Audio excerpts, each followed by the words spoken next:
expectant. I'm your host, and today's podcast has been coming for a while. I've kind of been waiting till I'm ready. Also, kind of been waiting because this is going to be a multiple part story, and I've kind of been waiting with the timing just to see what felt right. And I've decided that now is the time for part one. I'm ready. I'm ready to talk about it. I'm ready to talk about my son. I'm ready to talk about his life and his death and to give other moms out there some hope. So let's go.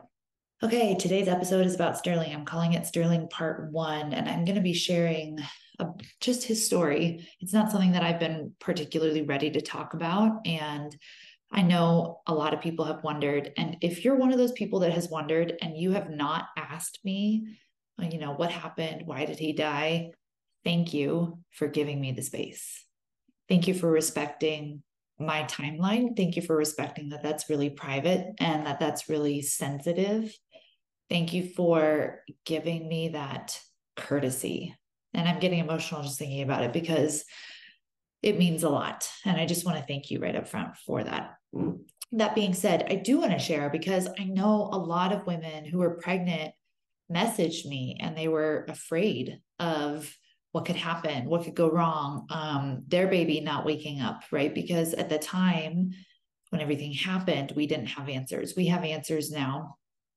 And so I want to dispel is the better word. I want to dispel any fear that's out there. And I want to really reassure you and also empower you and help you and just really share so that people aren't afraid and share to honor my son. So that being said, let's talk about Sterling. So I had a perfect pregnancy. My pregnancies have been up until this point pretty boring. They're pretty standard, nothing super exciting. And I had a perfect pregnancy. And with his labor, I already shared his labor story on my Instagram. My water broke. We waited for a while for contractions to kick in. Things just took a while. Like they took slower than I expected. But I think that's because there was almost 8 years between him and Scarlett. So it's almost like my body reset and went back to this is your first baby. It takes a while. So things took a little while, but he was a 19-hour labor from the start of my water breaking to the time of him being born. Totally straightforward birth, nothing wrong with the birth. He came out, immediately started crying, lifted his head, super strong, right? We were able to connect. We bonded. He just laid on my chest for the first hour. Perfectly healthy baby, 9 pounds, 2 ounces, beautiful. We were super happy, super in love. So when he did not wake up the next morning, it was an extreme shock. However, we did have some red flags that day. So after he was born, one of the things that I noticed was that he wouldn't latch after the first, I expected within the first hour for him to latch and nurse. And he didn't. And I said something to my midwife and she was like, well, he might be tired. He's also a big baby, which is true. In the past with my other two, they didn't nurse a lot the first day. They nursed maybe once and then they went hours because they were sleeping. They were tired from the labor. They were also big babies. So it wasn't that big of a deal to me, but I was like, that's interesting. He's not nursing. And I mentioned that to her. She stuck around. My midwife stuck around for 4 hours, I would say, after he was born. She was doing paperwork. They were cleaning up, right? They did his blood testing, right? All of that. And by the time she left, he still had not nursed. And I said something to her again. I was like, hey, he hasn't nursed again. And she was like, well, we'll just keep trying. How often are you offering it? Keep offering it. Keep trying. He was sleeping a lot. He'd been very awake, very alert the first hour he was born. And then he was sleeping on and off, kind of waking up, being fussy, but then sleeping, right? So I was like, okay, maybe he's just tired. Maybe he's just sleepy because my newborns do sleep a lot the first day. We kept going throughout our day. And sometime in the afternoon, I was like, man, I just don't know if his breathing is right. Now, keep in mind, it's been almost 8 years since I've had a newborn. And I was like, from what I remember, newborns and the way that they breathe is kind of freaky anyways. It looks different. It's very different than how we breathe or toddlers breathe or kids breathe. So I was like, is this that? Or is this him having breathing issues, right? So we called her and I was talking to her about it. She was asking me questions and what I thought and all of this stuff. But she thought he sounded okay and she was going to be back in the morning. So she was like, I think it's just him being newborn, right? I'll be back in the morning. CoQ10 is a supplement that I've started taking, and I'm even having Peter take it too, because it improves your quality of your egg and the sperm. And it's really cool because your body actually needs energy to create better quality eggs. And your mitochondria is what's actually helping to create those quality eggs.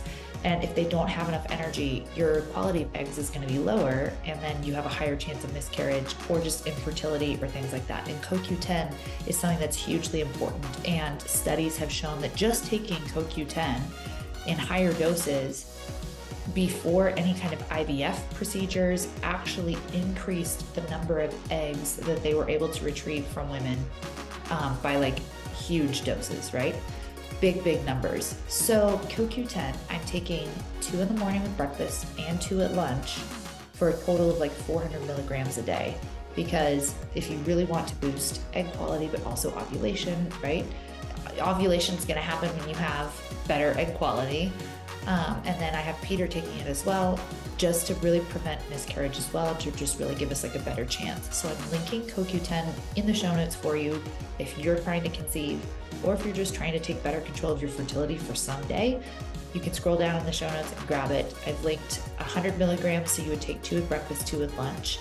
But it's really going to boost the DNA in the cells. It's going to give you more energy to help your mitochondria in converting those eggs and making them into more high quality eggs.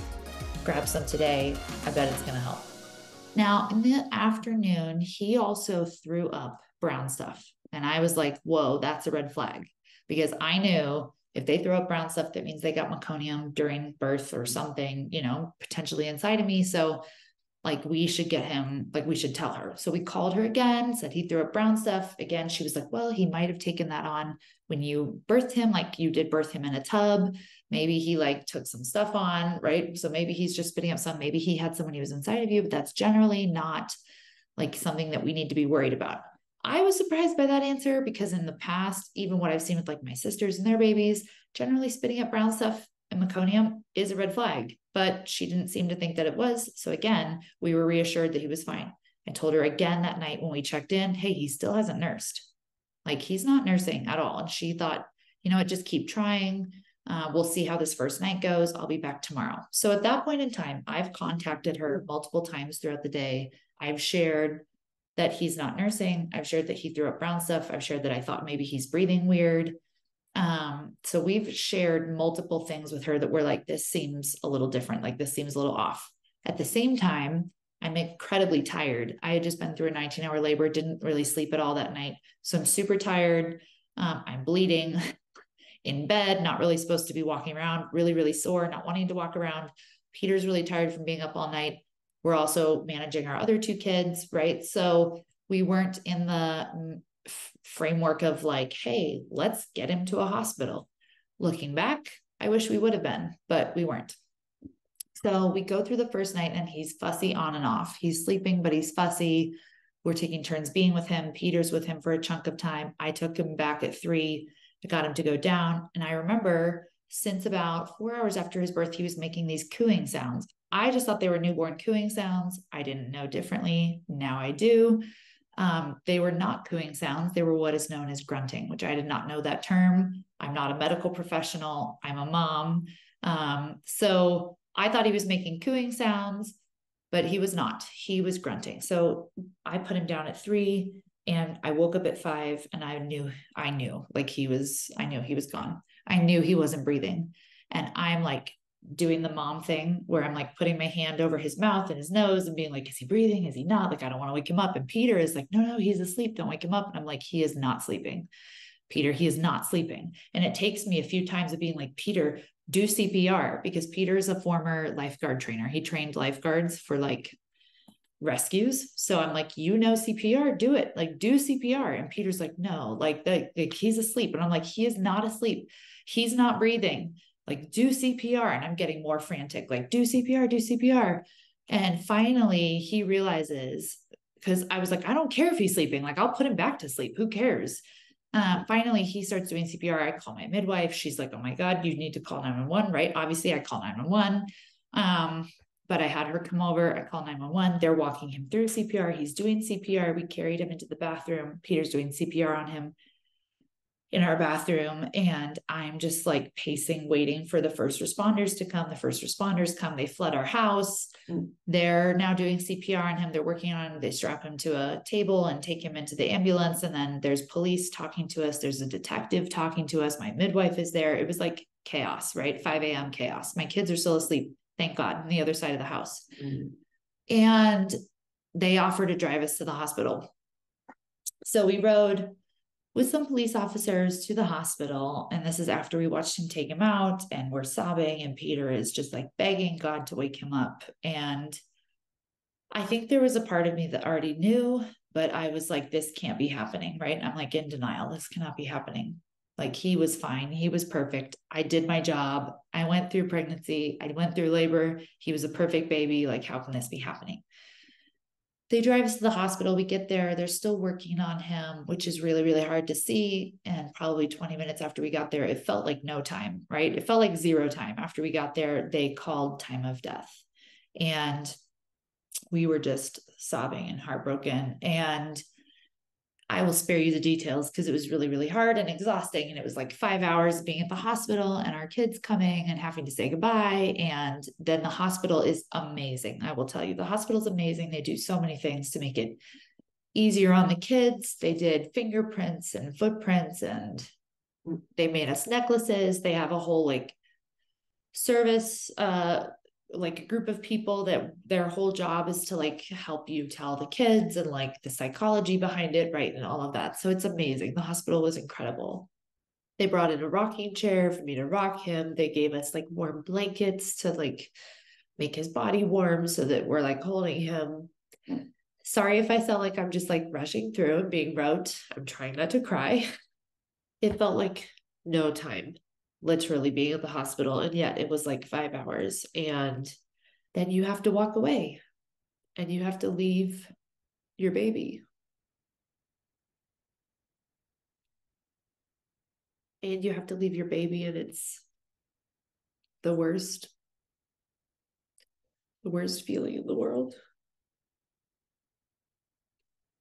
And I remember that being really, really hard for Peter. I think there was a huge part of me that was already moving on to like, we just need to accept this, because if we don't accept it, like it's too painful. So like, we just need to accept this. We need to just like say yes type thing. I was already moving into that place because I knew, I was like, if I try to fight this, it's going to be even harder. So like, okay, this happened. Like, I'm just going to accept it.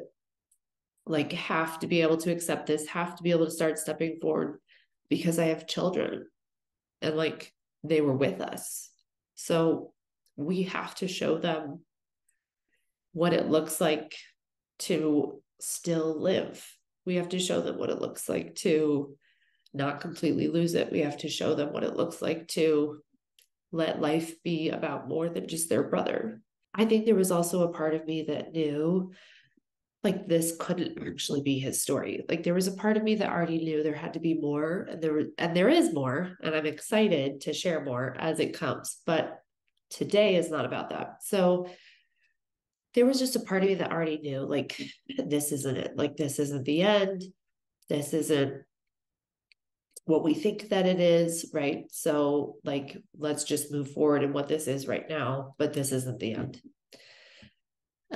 So that began the whole process of them doing an autopsy and finding out answers. It takes about 90 days to get the autopsy back. So from what we saw was there were some red flags, but he didn't wake up. So that's all we knew. So we had no idea what that meant. So then, of course, you have the funeral and you have to decide what to do with the body and all of the stuff that I'm not going to go into today. So that all happened. And the outpouring of love and support and kind words and like gifts and people reaching out was just so beyond overwhelming. It was so, so beautiful. It literally carried us through. It literally carried us through a really, really hard season. And people gave us the trip to Hawaii with our kids a month later, and people let us stay in their house for free in Hawaii. And it was just, I've never been so incredibly touched by the love and support like in my life. And I just want to say that, and that has been such a gift in all of this, is just seeing people like really love on you and have your back. And like over 100 people came to his service, and it was just incredible to see how many people cared, and they truly helped carry our burden. So as a side note, if you want to help someone who's grieving, like send them something, send them cards, send them flowers, send them gifts, send them something that has their name on it. Show up at the service, like just be there and send them things, because that's what will really speak to them the most. It's not about having the right words. It's about showing them that you're thinking of them. So fast forward to October is when we finally got the results of his autopsy, and it came back that he got group B strep that turned into pneumonia, and he went septic. And that's what I want to talk about today, because July is actually group B strep awareness month. So it kind of felt fitting that I was already feeling, I think, ready to talk about this. And then I realized that this month is group B strep awareness month. So let's talk about it, because I didn't know what group B strep was before all of this. I had heard about it, and they obviously like offer to test you when you're pregnant, but no one had sat down and been like, hey, this is how group B strep works, and this is what can happen, and like this is what to look for, right? Like no one actually tells you any of that. So when I had him, I did not know that I had group B strep. I remember at about 32 weeks pregnant telling my midwife, hey, I feel like I'm leaking. Like, I feel like I lost some amniotic fluid. I was in Colorado traveling. She was like, maybe it's the high altitude. Like, maybe things are just like loosening up down there. Your body's getting ready for labor, whatever. Well, now that I've done research, I know a lot of women who have group B strep report feeling like they're leaking or feeling like something's going on down there. I had also told her that after I would pee, I would have a burning sensation. It was not during peeing, it was after peeing. So I was like, it seems weird because it doesn't seem like a UTI, because a UTI would burn during peeing, but I'm burning after I pee. Well, come to find out again, that's all like group B strep signs. But needless to say, I did not know that I had it when I had him. And I trusted my midwife to be on the lookout for red flags and to do her job and to have my back. Because I had seriously considered free birthing and having no one there and just me and Peter, because I've done this a couple of times. It might go really well, and I wasn't worried about it. But I had her there as like the extra support, as like the eyes, as the person that's the expert to like watch for things like this. And so the fact that I had given her these concerns before I had him, and then I had given her the concerns the day of, and she did not catch this, is incomprehensible. We have since taken legal action on that regard to try to get her to lose her license, because she should not be practicing. It's just devastating to me that I hired a professional, I trusted them, and they didn't do their job.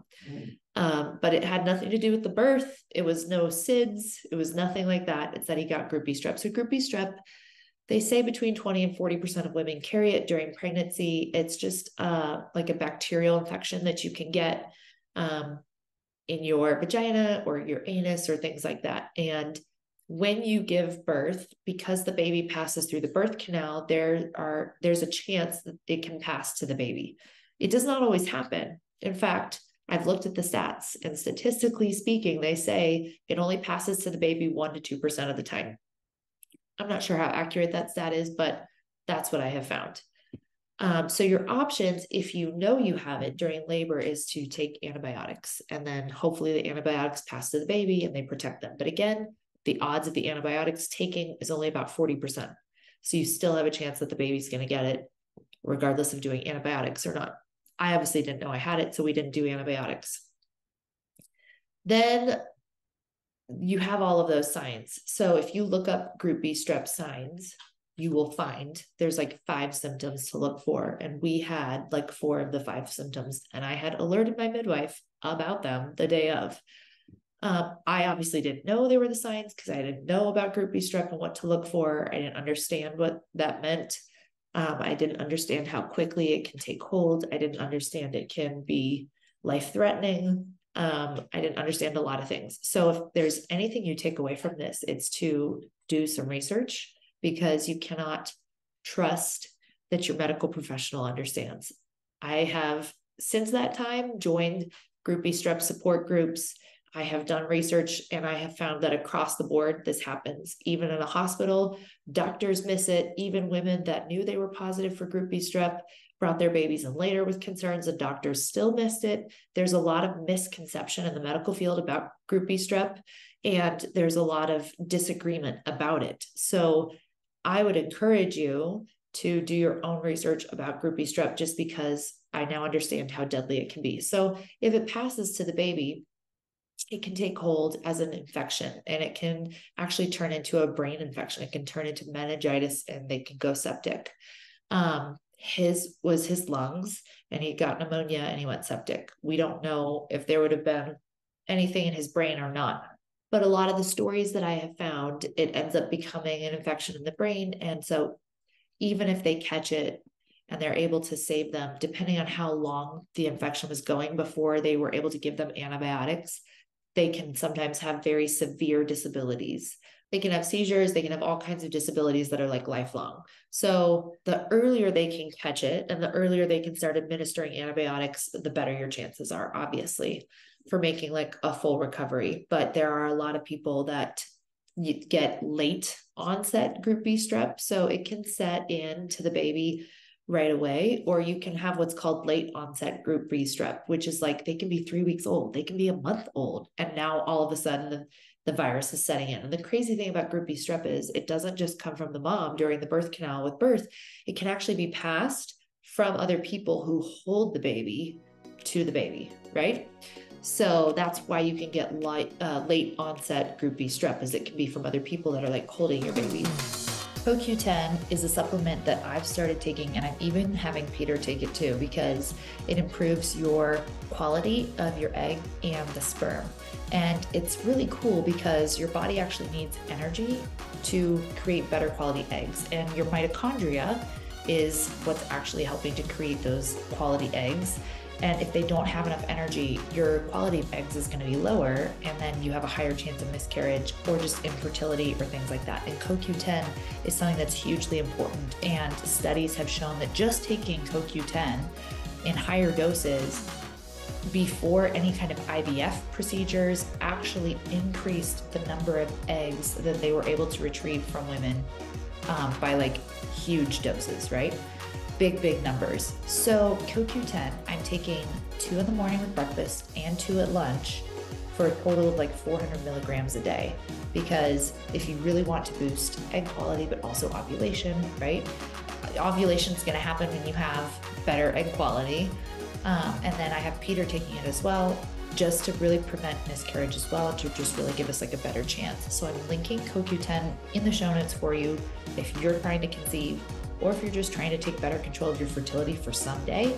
You can scroll down in the show notes and grab it. I've linked 100 milligrams, so you would take 2 at breakfast, 2 at lunch. But it's really going to boost the DNA in the cells. It's going to give you more energy to help your mitochondria in converting those eggs and making them into more high quality eggs. Grab some today. I bet it's going to help. Anyways, obviously, the earlier on they can catch it, they can administer strong antibiotics and they can usually save the baby. But I've seen a lot of stories now to know that it's missed by doctors alike and midwives. It's not like just a home birth thing. It's not anything to do with home birth. It's not even because we had a home birth. It's because I didn't know. And 2, my midwife didn't do her job. She was not competent as a midwife. And we are just devastated because of that, because it feels like, I mean, I probably could have free birthed and I would have seen these concerns and I would have called somebody else and I probably would have been encouraged to take him in.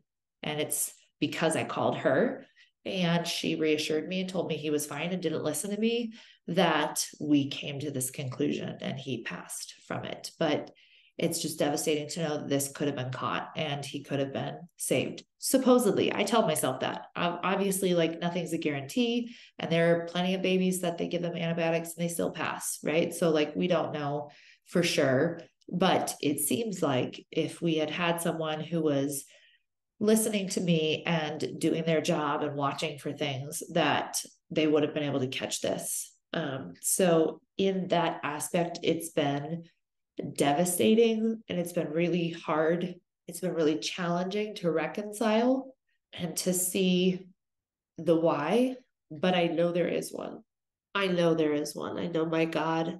I know that there is a purpose in all of it. And I know that I agreed to all of it and that there's something far beyond what I can see now. And so I choose to believe that.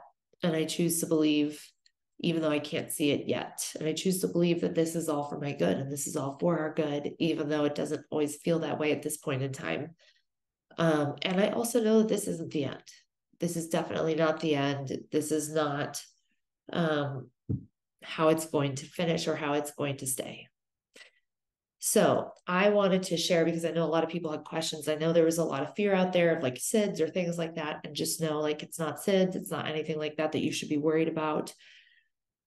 Do have some awareness about group B strep, get tested, do your own research, have the signs that you know to look for and to watch for. Listen to yourself over anybody else and follow your own intuition. So if you think something isn't right with your baby, then something's not right with your baby because you know better. But July is Group B Strep Awareness Month. And so I just wanted to highlight that and to share his story as a way of honoring him, but also helping other people prevent this from happening. If you have a midwife, like ask her what she knows about Group B strep, ask her what the signs are, ask her if she's ever lost babies to Group B strep, ask her if she's ever lost babies, period. Like start asking questions of your provider and do not be afraid to fire them or to find someone else because they actually work for you. You hire a provider to take care of you. And so if you don't like the answers that you're getting, or if there's any kind of a red flag, or if there's any even just like a lack of a connection there with your provider, get somebody else. Get somebody else. It's not that you're, signed up under them. No, you hired them. So get somebody else, get someone else that you trust with your life, get someone else that listens to you, that values your opinion because you're the mother. You are so in tune with that baby. You are very intuitive. You know, if something is off. I knew something was off. I wasn't listened to. So that's my encouragement to you today. And I hope more than anything that this just helps people to have awareness so that they can prevent this from happening. Because it doesn't need to happen. And so I just want to leave you with that. I will have more updates coming on the podcast soon because we're traveling. I've been taking the summer off. We're having so much fun. We're calling this our best summer ever. And it truly has felt that way. So more updates coming on the podcast soon. But that is the story about Sterling. And I hope that answers any questions that you might have. And I hope that it really just honors him and helps someone else out there not have to go through this. One last thing I want to leave you with. If you're watching the YouTube, you're like, whoa, she changed locations. I did. We're traveling right now and I'm bouncing from room to room. But I had this thought and I wanted to add this in there. Do not be afraid. I don't look at our story and think that somehow I messed up spiritually or somehow I messed up with other things and I caused this. Are there things that I'm like, oh, I could have done that differently and maybe I would have a different outcome? Yes. And I have come to see God in such a big light. And I did a podcast about this called Butterfly Season. You can go back and listen to it. I have come to see God in such a big, big, big, big, big light. He is so much bigger than what I could or couldn't do. And I 100% believe that. And just looking at the stats, like statistically speaking, Sterling was the 1% of the 1%. And I firmly believe there was nothing that we did. There was nothing that we could have done. There was nothing that we should have done. I firmly believe this was all for a good and great and huge plan that I cannot see right now. but I know that it's there. Like, I know that. And it's not just for someday in some like hypothetical, oh, when we're in heaven, like Christians like to say. No, it is somehow for our good in this lifetime. In this lifetime, I choose to believe that. I know that in my heart and my soul. And I want to reassure you of the same thing, because I think, man, as moms, we can put so much pressure on ourselves and take so much responsibility and put so much self-blame. And I want to relieve you of that. And I also don't want you to live in fear. Do not let other people tell you that there's something that you did or could do that's going to fuck it up. Don't. Don't listen to people that want to tell you that. Don't listen to people that want to tell you that there's something you need to do or should do or have to do in order to have what you want or God's blessing for you or whatever. None of that is true. God is so much bigger and beyond that. He is ultimately in control and working everything out for our good. And even death cannot be the end, because Jesus defeated death. So even death can be worked out for our good. And I still believe that you can have whatever you want. I've talked about this before on the podcast, but with quantum physics and knowing who God is and that God is in me and I am him and he is me, there is nothing out of reach. And we see a Bible, we read a Bible full of miraculous stories, and we easily believe that those happen. But when we look at our story and we want to ask for the miraculous, we want to say things like, that's not possible, or God couldn't actually or wouldn't actually do that. So we either believe the Bible and that God did the miraculous and can then do that for us too, or we can't believe those stories, but we can't have it both ways. I know my God, he's the God of the miraculous. Ask and you shall receive. He is working all things together for our good. He is a good father. He is for our good. No matter what is happening to you or what is happening in your life, it is for your good. And you get to choose to believe the outcome that you want. You get to choose to believe the story that you want. And God wants the good story. God's voice is a good voice. And that's what I want to leave you with. Do not fear. That is not God's voice. Lean into the good voice. I love you. I'll see you on the show next week.